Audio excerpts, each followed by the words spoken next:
ازيكم عاملين ايه؟ يا رب تكونوا بخير. اهلا بكم في قناتي، قناه يوميات سناء. هوريكم كميه الفراخ. بصوا الفراخ دي، الكميه دي كلها. شوفوا عملت كام اكله وكام وجبه وكام عشوه وكام غدوه من 5 فرخات بس. الفراخ دي يا جماعه دي انا مربياها في بيتي.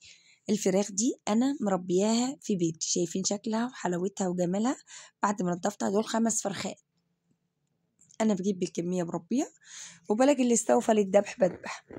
دول يا بنات 5 فرخات بس. ماشي، 5 فرخات يا حبايب قلبي. شوفوا هجسمهم وهوريكم شكلهم وهعملهم ازاي. ماشي، وهعرفكم ازاي انت توفري، ازاي ان انت من 5 فرخات ممكن تقضي بيهم الشهر كله، وممكن كمان يفيد من عندك حاجة للشهر التاني. لو انت هتستخدم لحوم، هتستخدم حاجات تانية. دول 5 فرخات، يعني انت لو جبت كمية ربطيها في البيت هيطلع لك منها اللهم بارك اللهم بارك اللهم بارك. اشتركوا في القناة وفعلوا زر الجرس، ويلا سيبولي كومنت جميل زيكم يا حبايب قلبي، وهوريكم هعمل ايه بال5 فرخات.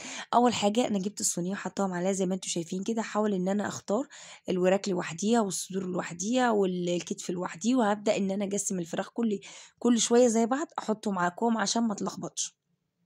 ماشي حبايب قلبي، هبدأ اجسم فيهم. بس بعد كده هروح جايبه كيسه واحط الكبد والجلوب والكلاوي. لاحظوا يا جماعه، الكلاوي دي اللي انتم بتشوفوها في الفراخ، لا دي الطحاله الصغنطوطه، انا باخدها برضو في الفرخ. هعبيهم، هعبي الكبد وهعبي الجلوب والطحال الصغير في كيسه. دول هعملهم وجبه لوحديهم. يعني شوف انا هستفاد من كل الطرق من الفراخ. عارفين يعني هستفاد منها، مش هسيب حاجه. بس عايزاكم تدعموني باللايك والشير الجميل بتاعكم، وتسيبوا لي كومنت جميل، وتصلوا على النبي في الكومنتات، واشتركوا في القناة عشان القناة تكبر بيكم وليكم يا رب. انا بحبكم في الله. شايفين انا جمعتهم ازاي؟ اجمعهم ودول اعملهم وجبة على بصلتين، على يا بنات بصلتين وجرنين فلفل، طماطمايه طماطمايه اي حاجة، وهيبقوا طاسة حلوة كده حلوة. اول حاجة يا بنات هجيب كيسة. هبدأ ان انا بكيس على عدد الافراد. كل واحد نايب فاهم. انا الفرخة بقطعها على 8 قطع. ماشي، احنا 7، يعني 7 افراد في البيت. الحمد لله، يعني ربنا يبخلي ويزيد ويبارك لنا وليكم يا رب. هعد بالعدد. انا عارفه اولادي ده بيحب ايه وده بيكره ايه، فعشان كده انا هبدا ان انا يعني احط لكل واحد القطعه اللي بيحبها. احط مع كل وجبه اللي هسلقها سليق، احط معاها رجلين والجونصه والحاجات دي، عشان دي هتتسلق فاهمين. لكن اللي هيتشوي ما احطش معاها الرجلين والجونصه، احط معاها اجنحه والرقبه او الزور. ماشي يا بنات، بصوا دي جبت انا مصفايه، حطيت فيها اول كيسه اهي قدامكم، وادي الكبد حطيتهم سندتهم، بحيث ان انا لو جيت حاجه تاني من تحت سبت الكيس مفتوح ان انا احط فيه. جبت كيس تاني، الكيس الاخضر ده انا بجيبه بعلم بيه الفراخ اللي انا بعملها عشان ما اتلخبطش. احط فيه الفرخه اللي هشويها، عشان انا عيالي بيحبوا الفراخ المشويه. فانا بنجي الصدور والاكتفه، الحاجات اللي انا يعني الاقيها حلوه للشوي. هنجي برضو 7 قطع واحط معاهم اجنحة والرقبة او الزور زي ما قلت لكم. ما احطش رجول ولا جوانس، عشان دي مش هتنفع تشوي، بحسها مش حلوة في الشوي، الرجل والجونس. بصوا انا هنجي القطع بعدد افراد الاسرة يا جماعة زي ما قلت لكم حبايبي. او ممكن يعني في الشوي احط قطعة زيادة، لانه بيبقى طعمه جميل في الشوي بصراحة. وانا بحب ان انا اكل قطعة و2 في الشوي. يا رب الف هنا على قلوبنا وقلوبكم يا رب. شايفين دي برضو الكيس الاخضر ده انا معلمالي الشوي. ماشي، بخلي كيس مميز عشان ابقى عارفه. لكن بعد كده باجي الاكياس اللي انا عاملاها، بحيث ان انا سلجع اي حاجه عادي. شايفين حبيب قلبي. احط برضو الرجلين والجونصه وراس مع راس الفرخ. في ناس بترمي الحاجات دي، بس انا بصراحه اولادي بيحبوا الرجول. انا عندي بنتي بتحب الرجول خالص، فاهمه؟ يعني حاجه حلوه، تسليه كده يعني. هفضل اكيس فيهم وهكيس الكمية كلها.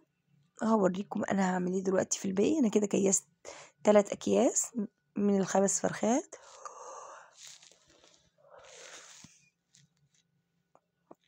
كده دول اللي انا كيستهم دلوقتي، دول 3 صدور هعملهم بانيه في يوم. نعمل يعني طبق مكرونة وبانيه، مكرونة سباكيتي وبانيه كده يعني. دلوقتي هنجي ان انا هعمل برضو وجبة، اعمل فرخة طبخة يعني.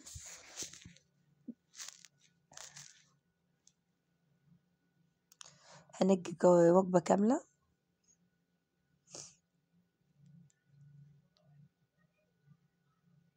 شايفين الحاجة كتيرة كيف. ربنا يزيد ويبارك لنا وليكم يا رب. يا رب ما تحرمنا من نعمة يا رب. ادعموني يا بنات، ادعموني يا بنات، واشتركوا في القناة، خلوا القناة تكبر يا رب بيكم يا رب. شايفين دول انا حسيتهم كتار، فانا هحاول ان انا هاخد منهم. جبت كيس برضو اخضر تاني هنجي منه فرخة للشوي، بس دي هزود فيها واخليها كبيرة شوية. هحط فيها 8 قطع.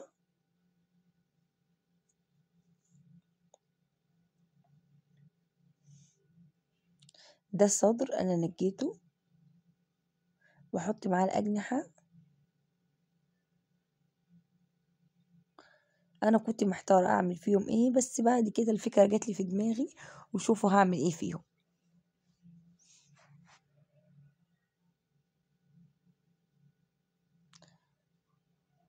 هنجي الزوار واحط عشان الزوار لما تشوي تبقى طعمها جميل بصراحة.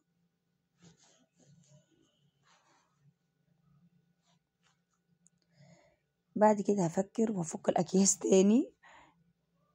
لقيت الفضل عندي جوانص ورجول، اوديها فين؟ وفي الشوي مش هينفع، انا ما بحطهاش يا جماعة.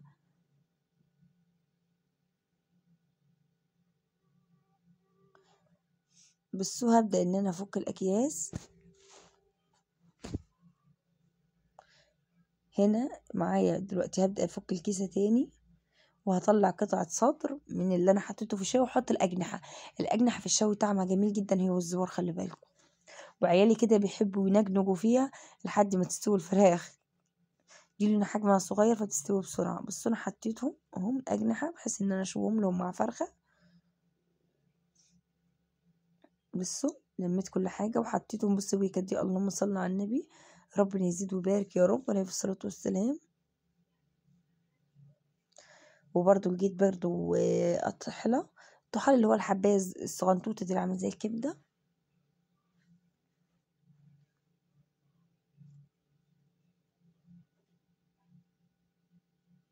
برضو فكيت الأكياس كلها. في كل كيس أحط رجلين وجونصة، يعني هوزعهم على الأكياس.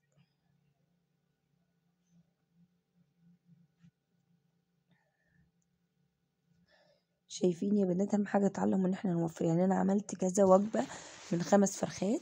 عملت وجبه هعملها شاورما، ووجبه اعملها بانيه، وعملت فرختين للشوي، وعملت 3 فرخات 3 اكياس تاني او 4.